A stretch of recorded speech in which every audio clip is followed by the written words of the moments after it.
Early in his life, he was born in January 29th, 1927, in Pensacola, Florida, to his father Edwin and his mother Stella. His father was an Episcopal minister, while his mother Stella was a teacher.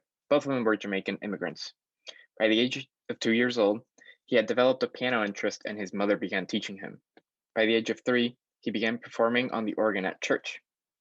By the age of 9, his mother passed away just 2 days after giving birth to his younger brother Maurice. And at age 9, he also traveled to the Soviet Union to study theory at the Leningrad Conservatory of Music. Later, he received lessons in advanced composition from Conrad Bernier, who was a French-Canadian composer, and Dr. Thaddeus Jones, who was also a composer and part of the board at the Catholic University of America in Washington, D.C. Then he made his debut in 1945 when he was 18 with the Boston Pops Orchestra. In 1946, he performed his own composition with the London Philharmonic Orchestra.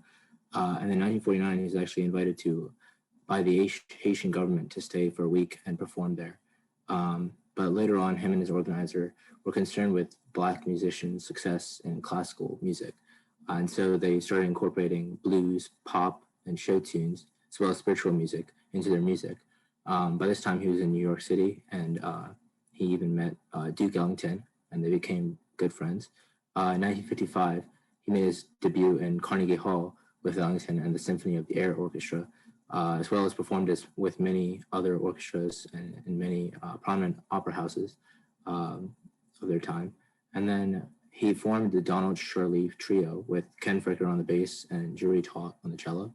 The starting date of this trio is kind of uncertain, but they did have a very successful song, Waterboy, in 1961, which was in the top 40 list. But then they disbanded somewhere near 1972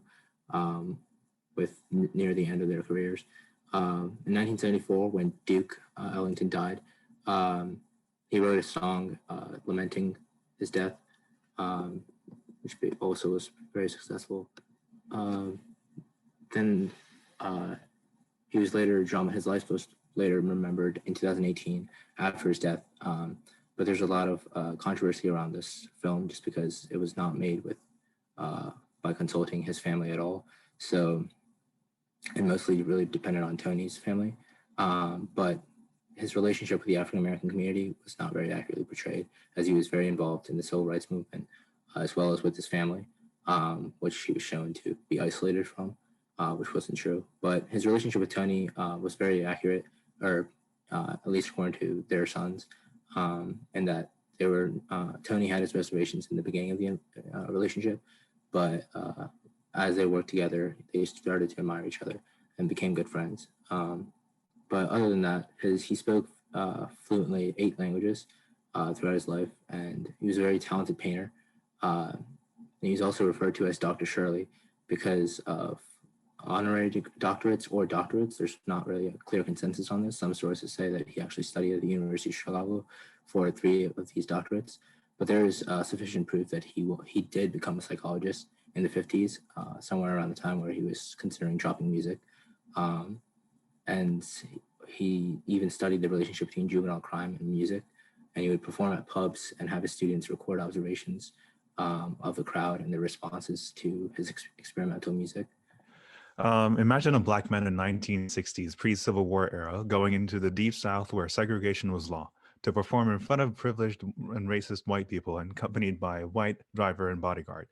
That was basically the plot for the movie Green Book that was based on true events that we'll go into details in a bit.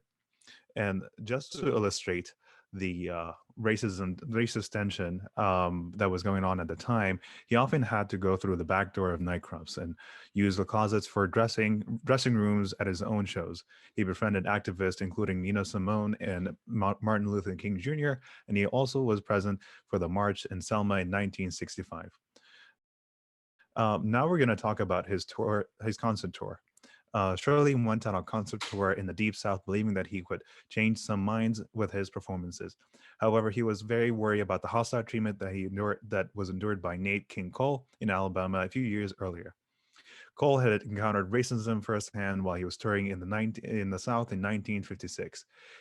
Where he had been attacked by white supremacists during a mixed race performance. Well, they say that the reason those men attacked you was because of a feeling against rock and roll music and Negro music, so-called. Now, what do you feel about that? Well, I mean, if that was the case, then I'm the wrong guy. You're not rock and roll. I don't think so. I think if you heard me before, I'm sure you wouldn't ask me that if you heard me before. What do you know what rock and roll is? What were you singing when those men attacked you? Oh, I've forgotten now. It was one of the old standard songs of some sort. It wasn't a particular song I was singing. I could have been singing Nearer My God to Thee as far as they were concerned at that time, you know. So I don't think the song had anything to do with it. Well, So Shirley hired a New York nightclub bouncer called Tony Lip Vallelonga as a driver and a bodyguard who was a working class Italian from the Bronx. Their story was dramatized in the 2018 film Green Book, named after the travel guide for Black motorists in the segregated United States. The Green Book was an annual guidebook for African American road trippers. It was originated and published by the African American New York City mailman Victor Hugo Green from 1936 to 1966, during the era of Jim Crow laws, when open and often legally prescribed discrimination against African Americans was widespread.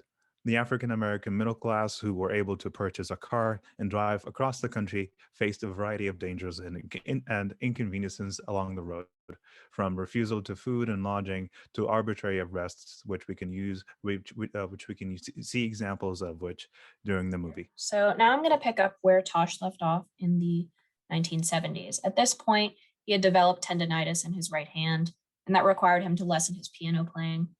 By the end of the 70s, he had left the public eye. Flash forward to the 1980s, he attempted a comeback, according to the 1982 Times article that you can see to the right, and he played with partners in the Manhattan's Greenwich Village. By the 2000s, he performed occasionally early in the decade. He released a new album, Home with Donald Shirley. You can see the album cover to the right, with the help of a devoted student, and this was on his Wallbridge music label in 2001. By 2013, he tragically passed away from heart disease at his home in New York City at the age of 86 years old. Throughout the career of Don Shirley, there were many songs and albums that grabbed the attention of his listeners, starting off with a soulful blues performance of the hit song One for My Baby in 1943.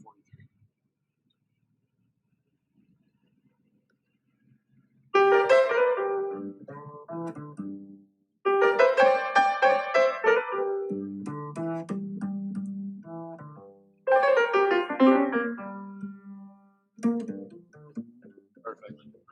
And another song that blew up in the 1930s was called I Cover the Waterfront. It was an exotic harmony of French Impressionism, and it was in 1933.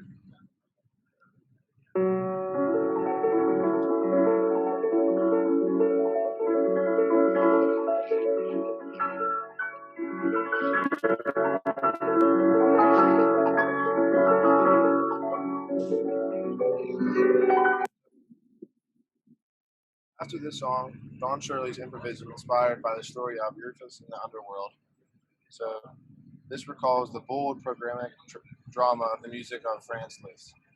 It was released in 1956, and he also did the cover art.